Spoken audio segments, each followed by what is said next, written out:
We're live? Okay, thanks.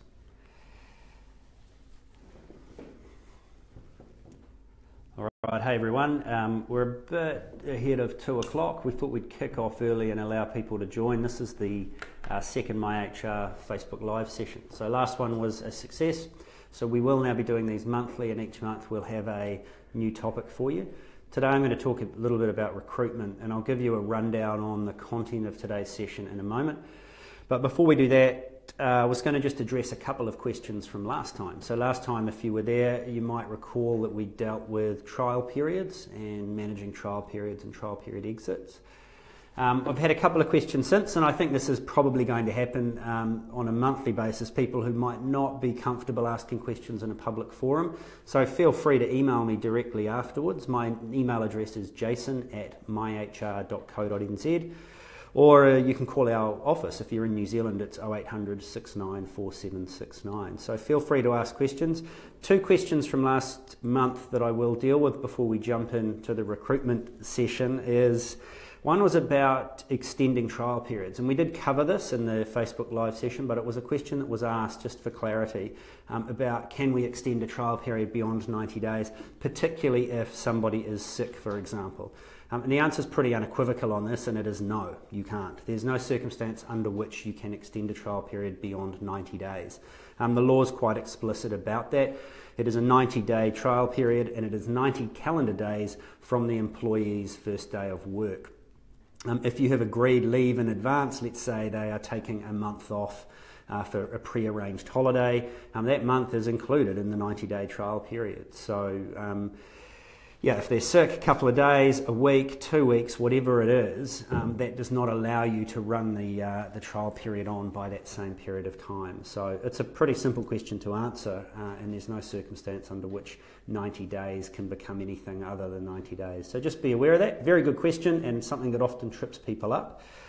The second question we got was around signing the employment agreement before the employee starts and how much is enough time to allow them. And you might recall we discussed the issue of giving the employee time to review the employment agreement, seek advice and ask questions before signing it.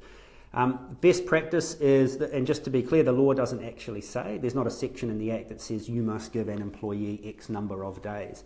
It is all about what is fair and reasonable, and the employee must be given a reasonable opportunity to seek advice, ask questions, and ask questions before signing any employment agreement.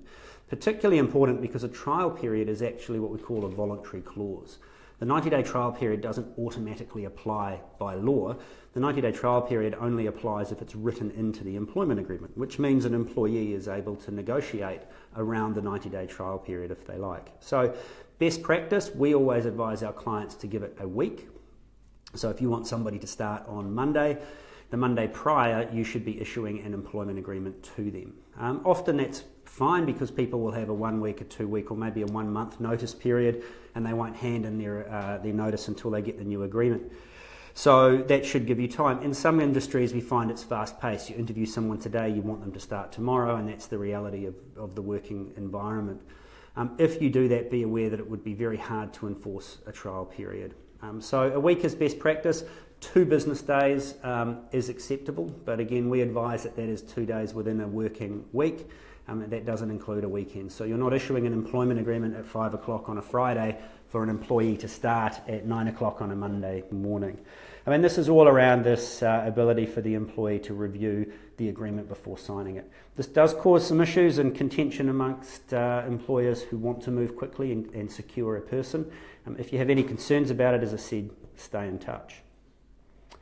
So that's the wrap up of last month's on trial period. How are we going for time? Should we?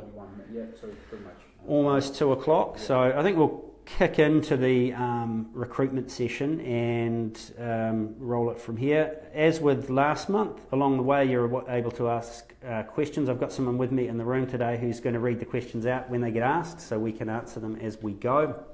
And as I said earlier, if you're not comfortable asking questions in the public forum, you can always email me afterwards at jason@myhr.co.nz or call the office. If you're in New Zealand, it's 0800 694769. We'd love to hear from you. So today's session's about recruitment, and recruitment's a really hot topic because lots of people are looking, and there are some serious skill shortages in New Zealand at the moment in some key professions, and it's been the subject of all sorts of debates, particularly given we're in an election year. It covers immigration policy, it covers a range of things. Today's session, what I've decided to do is focus on, I guess, what we would call a traditional recruitment process. And I'm doing this really as an acknowledgement that most employers still follow this traditional process, and that is place an ad, screen some CVs, interview a candidate or two, do a reference check or three, and offer them the job. Now, there are other ways and other things you can do. There's applicant tracking software, sorting and screening software, psychometric testing. There are a range of new and quite interesting and exciting tools for attracting candidates, making use of LinkedIn, Facebook, etc. I'm not going to delve too much into the new and innovative stuff in this session. That will be a subject of a later Facebook Live. Today is really an acknowledgement that for most people, the old school way of recruiting is still the way they recruit. So what I want to do is give you some tips on, if you insist on using this traditional method of recruiting, how you get the best out of it. And I've divided it up into what I call the 10 tips for practical recruitment. We will follow this session with a resource that will also be available on our website. That's myhr.co.nz. So 10 tips for good quality practical recruitment using the traditional methodology of advertising, interviewing and reference checking. First thing I'd say is when you enter this, given the market and given what we're dealing with, there are two things around what I call a recruitment mindset that I recommend all my clients adopt. And one is that you just accept that recruitment takes work. And I think many of you get that. But for a lot of people, there is a bit of I'm just going to chuck an ad up on a job board somewhere online and, might get around to replying to the candidates in 2 weeks or a month's time. And then I forget that I have an interview, and so I don't quite have the interview questions organised and that sort of thing. It becomes almost this add-on to the day. If you are recruiting for any role, you need to accept that it is a job in and of itself. It takes work, it takes effort. Be prepared to put the work in because you'll get better results. The second thing is I advise people to try and be in the market continuously. Always be on the lookout for good talent. If you are in a role, if you own a business, if you're a manager where you are recruiting or may recruit in the future, it can't hurt to have a database of candidates or contacts, whether that's through LinkedIn or whether that's traditional business cards in your drawer or whether it's just a contact in your phone. If you've met someone who you think is particularly good and who may be able to work for you in the future, why not make contact? It's pretty gratifying, and I speak from experience actually, when you get to offer a candidate a job without even advertising the job because you know they're the right person for it, you've been speaking to them for a year or so, and when the role comes up, they're there. It saves a lot of time and a lot of money, so always be on the lookout. Those are two things, just general tips and what I call a recruitment mindset. In terms of then the steps of recruitment, these 10 steps to the traditional recruitment process I talk about, the first one starts actually before you even get into the market. And step one is define the job clearly. It's amazing how many times I see people commence their recruitment process and define the job as they start interviewing people. Figure out that actually what they might have advertised for is not the job that they want, that they're meeting candidates in the market that are giving them a bit of a feel for what they really need, or that their remuneration expectations are much higher than what the company was prepared to pay. And that sort of thing stems from the company not really defining the job before you get to market. And that also should happen when you replace somebody. Just because somebody has resigned and you have a vacancy doesn't necessarily mean the replacement is going to be exactly the same. Particularly if that person's worked for you for a few years, what you've got in the old job description from 3 years ago may not actually be what that person is doing today. And in fact, what you're doing today may not be what you need tomorrow. So take some time to think about what you need. What is the job that you are about to recruit for? Because once you know that and you can define it with a really clear and succinct job description, you can then do some remuneration benchmarking, figure out what the market is paying for this job and if you're prepared to pay that. It helps enormously when you know that as you enter into the market. If you have somebody who's well above what you would be prepared to pay for the position, then they might be good at what they do, but they won't be right for your job, for example. So you don't get caught up in a back foot pay negotiation when actually what you're trying to do is find the best person for the job. So please, step one, before you even think about advertising or going to look, define the job. Be really clear on what it is you want, what the job should achieve. Once you've got that, step two is write a short and clear ad. This is a marketing tool, right? Long-winded, fluffy advertisements that are basically a 3-page job description, top and tailed with a send me your CV and we're a great place to work, are really not that effective. Advertising and things move so quickly now that you really need something that is punchy and that captures what you are looking for and will attract and interest candidates in applying. It should speak like your company speaks. So, for example, if you're quite a traditional conservative company, don't get wacky and write a crazy ad. But equally, if you're a little more relaxed in your environment, write an ad that reflects that. And then place it wisely. Yeah, so it may not be some of the traditional channels that you used to. Make use of social media. But in some cases, it's not always online either. In some industries, there are still print publications that circulate the industry widely, that are read by people within that industry, and that will target the sorts of people you are interested in. So be really careful about where you put the job and make sure it's going to get the right level of candidate and the right type of candidate. The other thing, of course, is if we go back to step 1, if you've defined the job clearly and you know what you want, it's going to make it way easier to write a good, punchy advertisement. And then off it goes. Share it too with everyone you know. Ask them if they know anyone that's looking for work doing what it is that you're advertising for. So then step 3 to this 10-step process. The CVs start to roll in, hopefully. If they don't, we may have to start the process again, but let's assume for now that you are getting CVs in. The review of the CV to get to a shortlist is an interesting stage because really a CV doesn't tell you very much at all. You have no way of verifying if the CV has been completed and designed and developed by the person. They may have got somebody to do it for them. At this stage, you also have no real way of verifying if what they've said on the CV is complete and accurate. So you're relying heavily on good faith and honesty, and most people are. But any CVs that you get in, you should cross-reference against LinkedIn profiles. Some people will just send you their LinkedIn profile. I think that's perfectly fine. There's that new feature now with LinkedIn that allows you to just print it as a PDF, and there you have the CV. In terms of, I guess, the pros and cons of CV, if a CV is well formatted, no grammatical errors, and appears to target the criteria for your job, that's enough to move it to the yes pile, if you like, for the next stage of the shortlist. If it doesn't, discard it.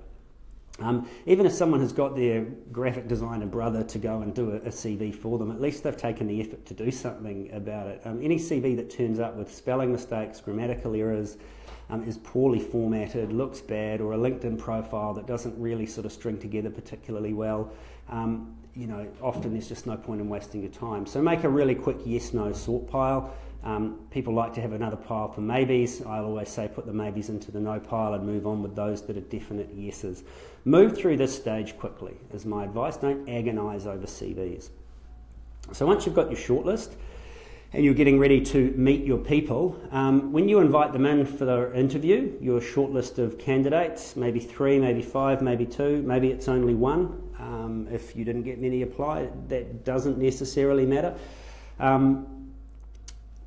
I always like, no matter really what the job is, that when they come in for interview, one of the first things they do is complete a basic application form. And there's a reason for this, and that is that it just picks up a lot of the compliance-based stuff that you don't really need to ask in the interview, and it captures some really important information. Right to work in New Zealand, any health concerns that may affect their ability to do the job safely, a request for criminal convictions if you need that, consent for pre-employment drug testing if you need that, and it's a really basic sort of comprehension test. Can they read and write reasonably well, and are the things that they're putting on the application form supported by their CV? Gives you an indication pretty quickly if what they've put in their CV or on their LinkedIn profile is in fact true. So the application form is very simple, and it's actually also, I find, a bit of an icebreaker. People are nervous at recruitment, and people always talk about candidates being nervous, but in my experience, a lot of managers and business owners also get nervous, and it's not often talked about. But you're not professional recruiters, right? And so you want to make sure you get the best person for the job, and I see this a lot. Managers getting very, very nervous before they go into an interview. So the person turns up, you say hello, you shake their hand, you put them in the room, you give them the application form and a glass of water, go and photocopy their CV if you don't have it online, if they've brought paper in, maybe a copy of their work visa or driver's license, and give them 10 minutes in the room to fill out the application form. Like I say, it's quite a nice icebreaker, and it picks up some of that basic compliance stuff, those questions that you need answered that you don't necessarily need to cover in the interview. So step 5, we're halfway through now. This is about the interview. Interviews are classic. They are still the most common way that people use to recruit, and they are notoriously ineffective. Interviewing is a skill on its own. You can be a great interviewer and you can be terrible at the job that you're interviewing for. Vice versa, you might be the best person for the job and you may perform awfully badly at an interview. Ironically, some people who are very good at interviews are good because they do lots of them, which means they're often in the job market, which may not be the sign of a good candidate. But nevertheless, an interview is an opportunity to get in front of the candidate, to sit down and talk to people, to give them an opportunity to explain themselves and for you to get to know them a little bit. So with all this in mind, and knowing that interviews are not particularly effective, we still find most people do it. So how are you going to get the best out of an interview? Point 1 is please shut up. Okay? Don't talk too much. Ask questions and then let the candidate talk. They will relax as the interview goes on. It's not about tricking people, it's just about creating a relaxed environment and getting some feedback.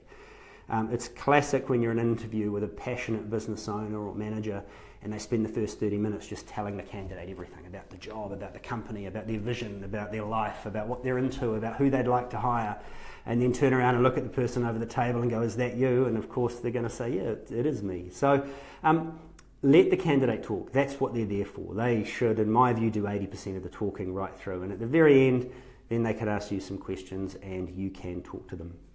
Interviewing these days is far more two-way, and it should be two-way, right? You are selecting the best person for the job, they are selecting whether or not you're a person they want to work for. And that's the reality of it. And if you get an employment relationship that is commencing on the basis of a bit of mutual respect, it's far better. So gone are the days where the employer has, I guess, all the power and authority, and people should just feel grateful to have a job. Candidates typically have a few options now. So certainly at the end, there's that time where you get to pitch your company to them. But for the bulk of the first part of the interview, you are listening to them. So that's sort of tip number 1 around the interview process. The second thing is have set and structured questions that you ask each candidate. So if you interview 3 people, you've asked them all the same thing, and it's much easier to benchmark all 3 of them against those criteria. Have an interview flow that is informal at the start, sort of icebreaker, gets people relaxed and gets over that hurdle of this interviewing being a skill. So a candidate who is naturally nervous will be a little more relaxed as you get into it. I like that, using some of those behavioural questions, the ones everyone hates. Give me an example of when you did A, B, C.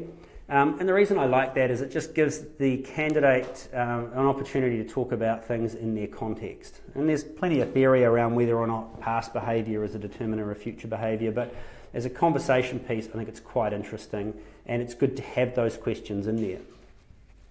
One of the other things at interviews that some of our clients like to do is a work test, and we talked a little bit about work testing in the last Facebook Live session and what it might do to invalidate a trial period. There's an interesting piece of case law, a company called Salad Bowl, and they had a person come in and do a work test, but it was deemed that she was in fact employed. So when they didn't offer the job, she took a grievance for unfair dismissal and was successful. So be cautious about work tests, but they can be very valuable. An area that we find they're particularly useful is in hospitality, recruiting a barista, for example, get them to make some coffees. The key around this is that you make sure that the work that they're doing is not work that you derive any commercial benefit from, or not work that it would have been done, otherwise being done by a paid employee. So make a couple of coffees for each other, go and have a coffee as part of the interview. Don't serve customers behind the counter as part of the work test. That may be deemed to be employment. So good structured interviews, asking everyone the same questions, gives you a decent framework in which to compare and contrast. At this point, there are other options too around psychometric testing, aptitude testing, and we're not going to go into that here because, again, many of our clients just roll through this piece and want to get straight to the reference check for the candidate that they prefer. So reference checks, what are they all about? This is now tip number 6. Reference checks are interesting. Most of the time, you would expect the referee names that you were given are people that are going to say great things about the candidate, right? Why would you why would you give the name of somebody that clearly doesn't like you? So be realistic in your expectations around what you're going to get from a reference check. I think 2 is a minimum, 3 is ideal. And it's not a case of, do you think I should hire this person, or are they good, yes or no? Really what you're seeking from a reference check is information about the candidate that supplements what you've already learnt. What you've learnt through their completion of the application form, through the interview process, from reading their CV. What you know about them already. And so a reference check really covers a range of things. Talk a little bit with the referee about the things that the candidate was particularly good at. It's always a great place to start, because referees like to feel like they're saying good things about the candidate. And then talk about some of their development areas and just learn a little bit about some of the things that they might need help with from a training point of view. You're not asking the referee to sell out their mate or their ex-employee, but you're just getting a bit of an insight about their strengths and weaknesses as an example. Keep in mind it's someone's opinion as well, and it's doing a job in a company that you may have no idea of how it operated. So take it with a grain of salt and balance it against the information you already have. Good reference checks should support the things you've already learnt or highlight some of the issues that you may be concerned about. So at this point, you've probably got, if you haven't already, what a lot of people call a gut feel about the candidate. The amount of times I hear this, people go, oh yeah, I just trust my gut, I've been recruiting for years and I always get it right. I'm sorry, but your gut feel isn't really some kind of spiritual insight. The Force or the Jedi Masters have delivered to you, right? It is informed by a range of things: your personal bias, your personal preferences, what you've, your history, growing up, you name it. There's quite a bit going on there, and what your gut is telling you is just a reaction to the things you've already seen and learnt from the candidate. So, understanding that your gut feel is a genuine feeling coming from somewhere, acknowledge it, figure out where it's coming from and whether it's valid or not. If your gut feel is telling you that you're not quite sure about this candidate despite the fact they're ticking all the boxes, get someone else to interview them. Because that person may not carry the same bias or social views that you do. They may have a different perspective and they may be able to pick up on it. Your gut feel may in fact turn out to be something quite legitimate. And you highlight that as you go through the process. Or your gut feel may prove to be completely irrelevant and something that is based more on your personality than anything else. So a second interviewer at this point can be quite handy. And this is one of the areas that testing, psychometric and aptitude testing, can help, because it helps you get away from that. So you've done your reference checks now, and you have gathered as much information as the traditional recruitment process really allows. You've got a bunch of info, notes and opinions about the candidate, and you're ready, you think, to hire the right person. So steps 7, 8 and 9 really focus on, I consider them part of the recruitment process, but it's the commencement of employment. So the next step after that reference check is to develop a good and legally robust employment agreement. And it might sound kind of obvious, right? But it's incredible how many employers we find don't do this, or they don't issue it until a month after the person is employed, or the agreement is a template that's been recycled from 4 years ago and it references old legislation or whatever it may be. Develop a good employment agreement, and not only does this create a good legal foundation for the employment relationship and protect you, it also presents professionally. It shows that you're an organisation with half a clue that actually this is a good place to work, that we can get it together to write you a decent letter and provide a document that shows that we are going to pay you and pay you on time and protect your employment as much as we can. It's a great way to facilitate an early engagement opportunity with the candidate, to connect with them in a way that says, yeah, we're really keen for you to start, right? We're looking forward to it, and here it is. Then the next step is issue it before they start. And so I mentioned that before. We see businesses that maybe 2 weeks go by and they haven't. And that's really unsettling for a new candidate, right? So at this point, they're still kind of figuring out if they've made the right decision in coming to work for you. They've been there 2 weeks, they don't have an employment agreement or a contract, as a lot of people refer to them as, and they're wondering if it's going to come, if it will contain terms that they're actually interested in, if there's going to be any sort of fishhooks in there. It can be quite an unsettling and disengaging process. So issue it before they start. The other reason for that, of course, is the trial period, as you know from our last session, is not valid if you haven't issued the employment agreement before the employee starts. And I guess I want to make it really clear that the trial period is not something that I would ever advocate as part of the recruitment process. And there's some critics of the trial period that have suggested that Kiwi employers have a sort of 89-day hiring cycle, and they lay everyone off on day 89 and hire people again. I've got to be honest, I've seen no evidence of that whatsoever, particularly not amongst the people we deal with. We wrote about 12,500 employment agreements over the last couple of years, and the percentage of people that are let go in the trial period is incredibly low. And I think anyone out there can rationally understand that. This idea that you need to be in the market or would want to be in the recruitment market every 3 months is crazy. Recruitment is hard work and difficult. So when you get someone, you want to keep them. You don't want to be flicking them. Having said that, the trial period is your ultimate safety net.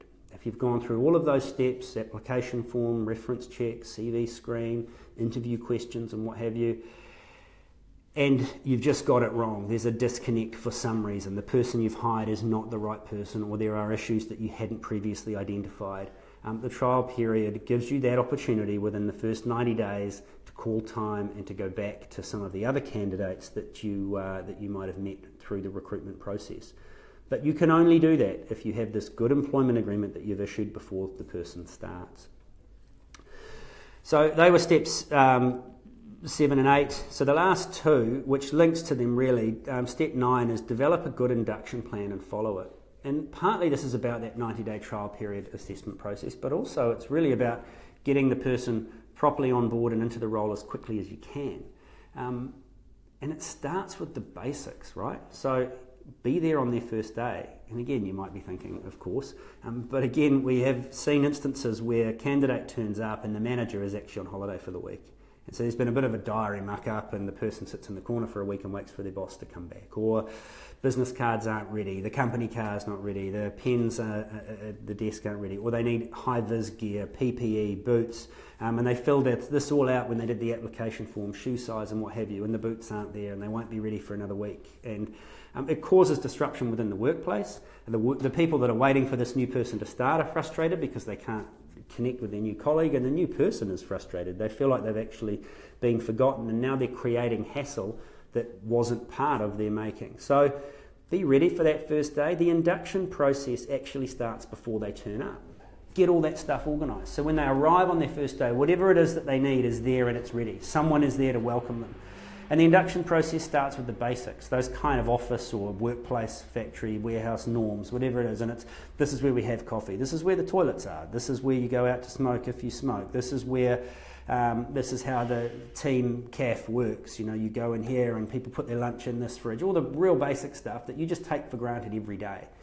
On Fridays we might have beers after work. Whatever it is, this sort of stuff that is part of your life within the business that you often forget about. Then introduce them to people so they know people around you. And then you cover some of the compliance things around policies and expectations, and then you focus on the job. So the task that they need to do and the job they need to perform clearly is part of the induction. But it only takes about half a day, if that, to do all of this other stuff, and that really settles them in really well.